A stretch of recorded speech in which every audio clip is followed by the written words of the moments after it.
Hi, welcome to today's video. Today we'll be looking at an algorithm. We are currently going through the lead code patterns by Shane Prashad. I hope we'll do like this series. If you do like it, I encourage us to like, share, and subscribe to this channel. And let's get on to the video. And also, before we go to the video, I want to say that the link to this is in the description. And go check it out ourselves to see the list made by Shane Prashad. Yeah, so let's get to the video now. So now we have the linked list cycle as the algorithm we have to solve. That is 141. It's an easy algorithm.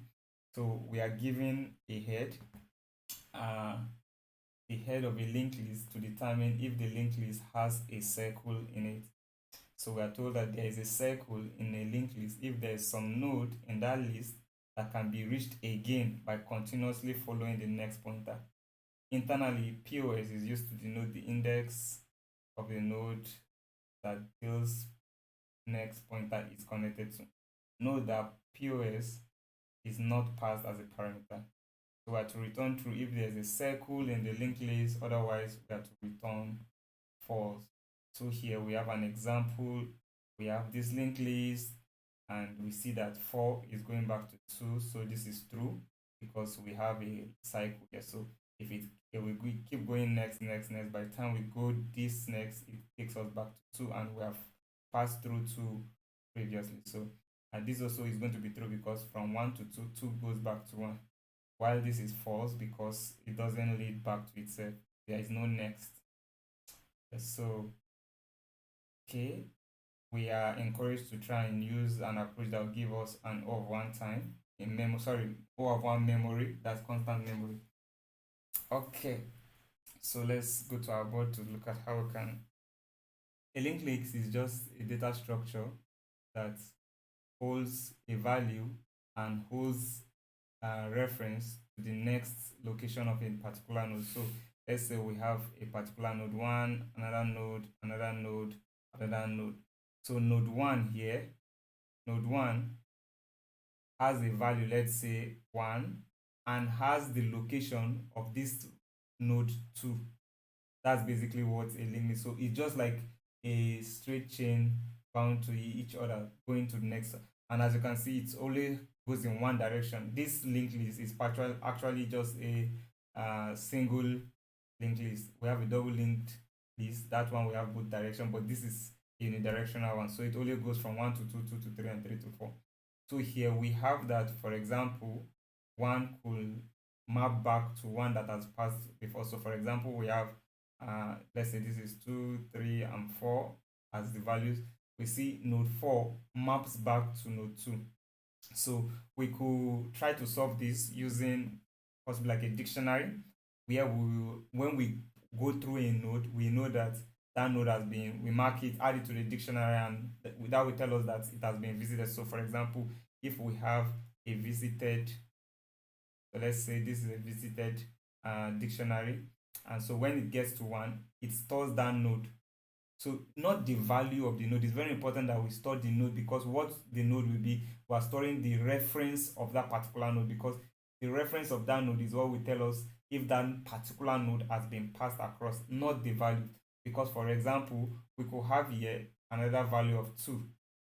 So if we are tracking by the value, that will be difficult because we are not told explicitly that the values are going to be definitely different.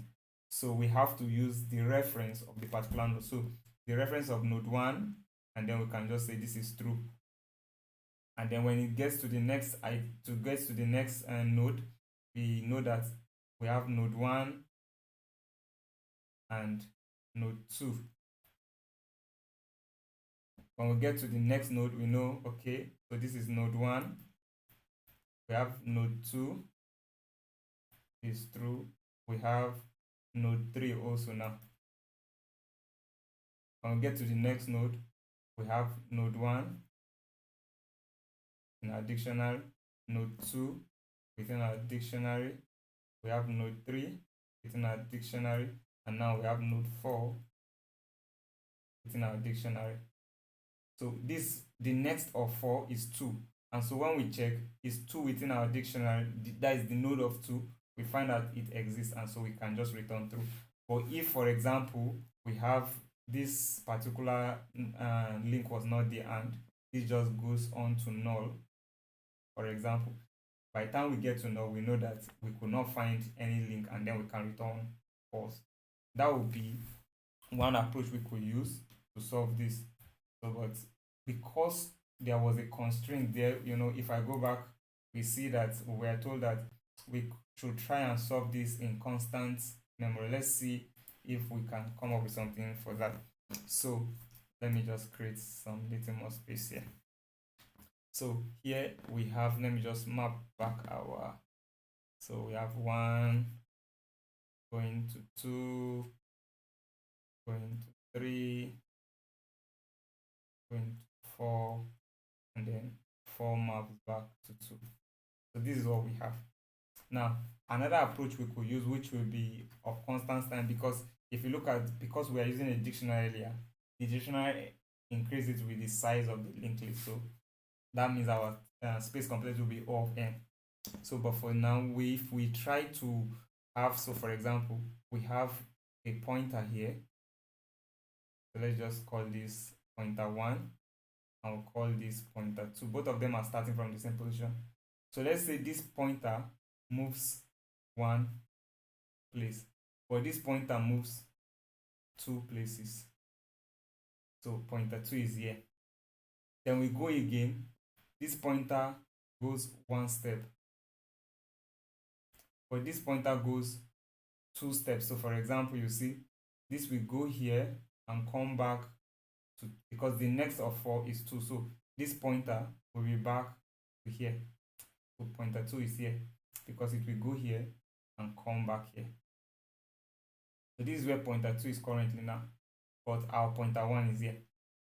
If our pointer 1 goes again, and our pointer 2, we are moving 2 steps with our pointer 2. So it moves 2 steps and it finds itself here. So what you will find out is that if there is a cycle, they will surely meet at a particular point. So you see here, pointer 1 and pointer 2 are all pointing to the node 4. This is what we call the fast and slow pointer. We have a pointer that is going slow and we have a pointer that is going fast. Because they are not going at the same speed, if the cycle is endless, definitely we know that at some point, both of them will meet at a point. So that is the idea behind this. So we have a slow pointer here, which we call pointer 1, and we have a slow and a fast pointer here, which is pointer 2. We see that the fast pointer goes 2 steps, while the slow pointer goes 1 step. So, for example, if we have a relay race, and this is our. Sorry, let me draw another circle. That didn't come out good. This could be better. Yes. So we have our relay race, and we have a runner going at small steps, and we have one runner going at big steps or larger steps. At some point, this small runner, they started at the same place. At some point, as they keep going round and round and round and round, at a particular point, this fast runner will catch up with the slow runner and overlap the slow runner. So that's basically the idea this is using, that we are using there. That if we keep going round and round and round, at some point the faster runner will catch up with the slower runner. It will go round and overtake this slow runner again. So that is the idea we're trying to use here, and we can see that is an approach we could use. So let's go ahead and try that out in code and see how it looks like. So remember, we have 2 runners. So let me just say fast runner. So the fast runner, and we have the slow runner. Both of them are starting from the same point, right? So we know that they will keep. So while the fast runner,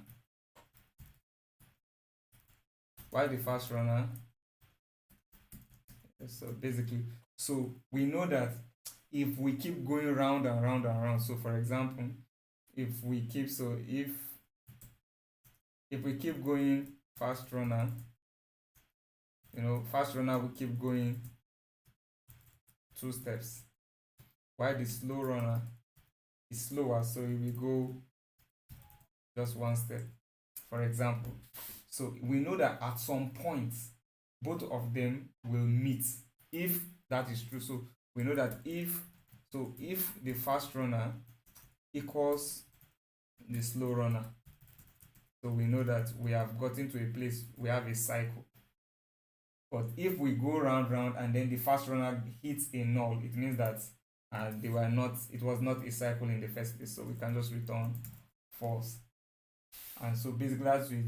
But because we are referencing .next here, we also have to just check that the fast runner .next is also not null, because we are calling next on this one. So unless we use a non-label here, which could also work.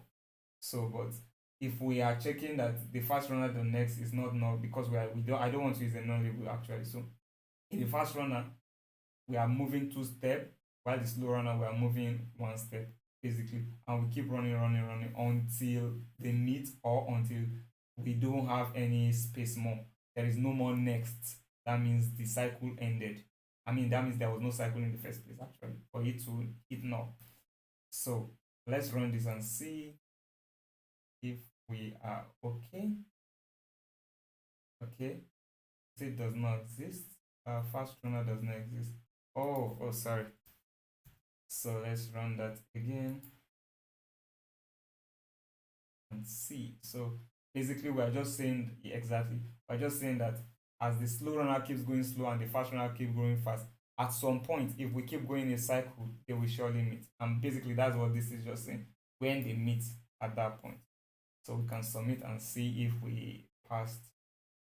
And we can see from this that okay, so we have an issue here.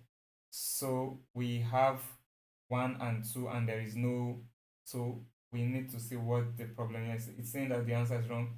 We said it was true, but it expected false.